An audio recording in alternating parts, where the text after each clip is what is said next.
Fala pessoal, não se esquece de se inscrever pessoal no canal Palmeiras 360. Desculpa, Pascoal, atrás de você, ó, os dois treinadores, né, se cumprimentando. Teve muito respeito, né? Teve muito respeito esse jogo. Total, eles até demais, né? Se respeitaram muito. Os dois eu acho que adoraram o jogo, só eles. Porque o Abel foi muito claro que foi um jogo tático. O Abel disse que não gostou nada daquele 4-3 quando ele ganhou do Flamengo lá em Brasília. Na Supercopa. Diz que foi um jogo bagunçado, que não teve tática nenhuma. Ele fala isso na entrevista ontem. Então ontem, como cada um... Ontem era a cara daquela frase do Luxemburgo, né? O medo de perder é maior do que a vontade de ganhar. Eles não queriam um perder para o outro. Um não queria perder para o outro. Então, assim, ao invés do Abel montar um esquema para ver como eu vou ganhar do Flamengo, ele se preocupou como eu vou impedir que o Flamengo ganhe de mim.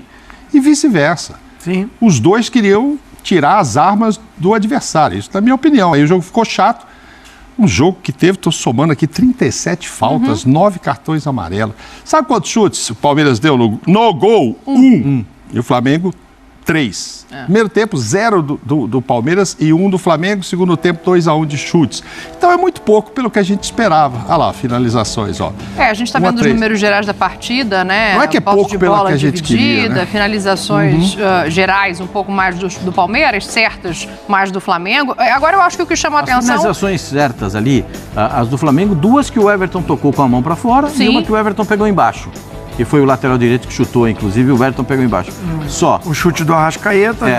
Uma no primeiro tempo e outra no segundo tempo. O Arrascaeta bateu aquela do segundo tempo e o Palmeiras teve... A finalização que o goleiro pegou foi a cabeçada do Flaco Lopes. Foi do Flaco? Foi do Flaco Lopes. No finalzinho do primeiro tempo. Sim, a bola cruzada do Rios. E ele dá a cabeçada do Murilo foi perigosa, mas foi pra fora. Teve uma bola do Murilo, só que não conta como finalização, porque não foi defesa do goleiro, né?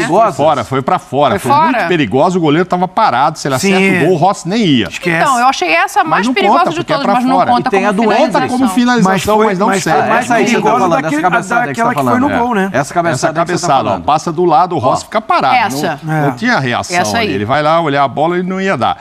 Mas assim, pra eles, eu acho que eles adoraram os dois técnicos que ficaram estudando um ao outro. E aí foi bom para quem? O resultado? Para os dois? O Bragantino, que está na liderança. Sabe o que eu acho, Pascoal? Não sei se vocês vão concordar comigo, mas assim, o Abel, ele estrategicamente já fez isso outras vezes, né? De tentar segurar o adversário e atacar nas brechas, atacar quando tem esse espaço. Ver o Flamengo fazendo isso é um pouco mais novidade. Acho que é uma característica do Tite e ele traz isso defensivamente. Do mesmo jeito que toma poucos gols, também às vezes abre mão de ir para o jogo da maneira que o rubro-negro está acostumado. E aí tem assim, o Palmeiras empatou em casa. O Flamengo não perdeu para um rival direto fora de casa. Então, do ponto de vista de localização do jogo, o jogo de volta no Maracanã, é melhor para o Flamengo. Mas o Tite ainda tenta, no segundo tempo, propor um pouco mais o jogo do que o Abel. Então, se alguém busca a vitória, ainda que minimamente, porque foi tudo muito parecido, é o Flamengo. A diferença entre os dois é a entrada do De La Cruz. E do Pedro, né? E do Pedro. Mais do que o do Pedro, o De La Cruz. Porque o Pedro também não conseguiu trabalhar muito no meio dos 3 zagueiros do Palmeiras. Quando o Palmeiras tira um zagueiro, né, aí fica um pouco mais fácil. O Gomes está com muita dificuldade ainda. O Gomes está correndo mancando, né? Esse é o olho de repórter, o cara que fica atrás do gol uns 40 anos da vida, ele bate o olho e sai... Como é que é a frase, Pascoal? O que só você viu, não é gol, mas é o que só você viu. Esse era o Silvio Luiz. Poxa, o Silvio Luiz está se recuperando, que ele tenha muita sorte que se recupere bem. Eu fico aqui na expectativa de ver o Gomes voltar a jogar o que jogava o Gomes. Porque essa lesão no pé dele, aquele pisão que ele tomou no pé que teve uma pequena fratura, me parece que ele está com um problema. Ele chegou todas atrasado. Todas ele chegou atrasado para marcar um jogador perigoso como é o Bruno Henrique. Numa até, o Mike teve que vir, deu uma sarrafada, tomou o cartão amarelo. Perto da linha da grande área, no primeiro tempo. O Bruno Henrique, para mim, foi o destaque do Flamengo. Agora ele pegou o melhor jogador da partida para marcar, né? O Flaco teve uma cabeçada. Foi uma que conta como defesa do goleiro. O Flaco Lopes não tocou na bola também. Porque os times estavam bem marcados, gente. Está sendo introduzido no elenco. Ele vai começar a participar mas agora, dos jogos. quando ele estiver bem, vai chegar um que mas não é que também joga que você ali. falou em relação ao Carlinhos. Eu acho que assim, se é pesado pro Carlinhos estar num jogo desse, talvez também fosse pro Rômulo. Porque quer ver uma coisa? Tudo bem, o Veiga não é o mesmo da temporada passada. Sim. Ele tentou fazer o melhor que ele pôde, tem a questão física, mas também tem um Veiga marcado, também tem um Veiga sozinho. Coloca a tela pra gente, por favor. E eu acho que assim, o Arrascaeta do outro lado, no primeiro tempo, também fica ali isolado, também fica sem espaço pra jogar. O Aníbal, como só tem um armador o Flamengo, o Aníbal tomou conta dele sorrindo. Pois é, e aí o mesmo acontece com o Veiga do outro lado, porque só tinha ele de criação. Então, olha ali a movimentação dele. Falei que ele errou só um passe, ó. Ele tentou 19 e acertou 18. Mas que passes foram esses? Algum que deu assistência e deixou alguém na cara? Tá ali, não. ó. Entendeu?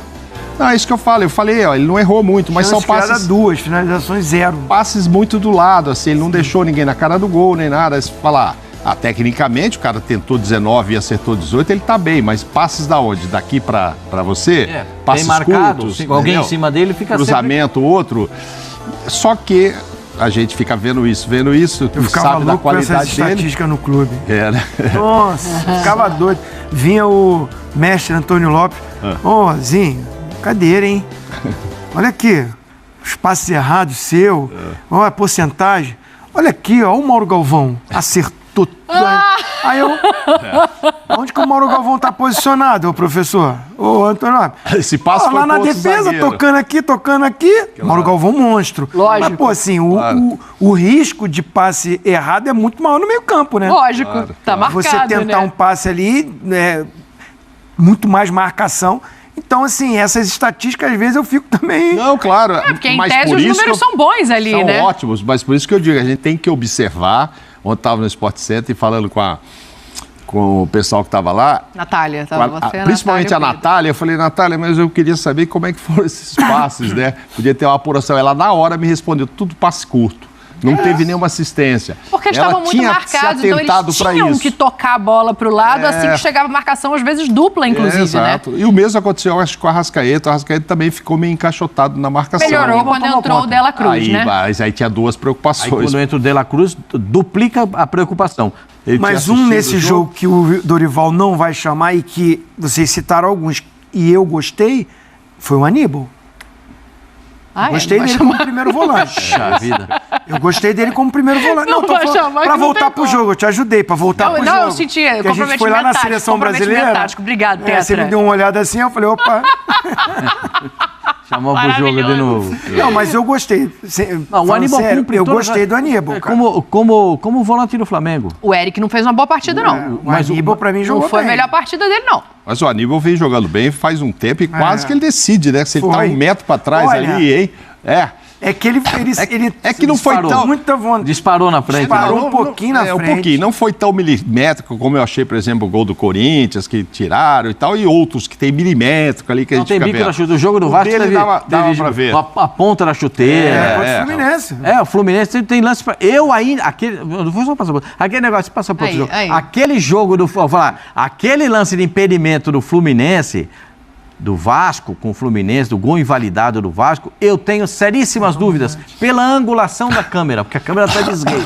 Se ela está de frente, você não tem o que reclamar, mas como ela está de esgueio, aí você não consegue, ela está torta. A gente tem aqui os câmeras aqui, todos eles fazem jogos, né? Todos eles fazem futebol. E eles sabem perfeitamente o que eu estou falando. Porque se o câmera está aqui firmão, ele está aqui firmão, na reta, não tem jeito, é impedimento. Agora, se ele está um pouquinho para cá, já não deu impedimento. Eu acho que o Aníbal não jogou. Tem uns aqui que, se for jogo do Corinthians, então ele vai ficar rapaz, dá treta. Os caras ficam até suando. Se for jogo do Corinthians.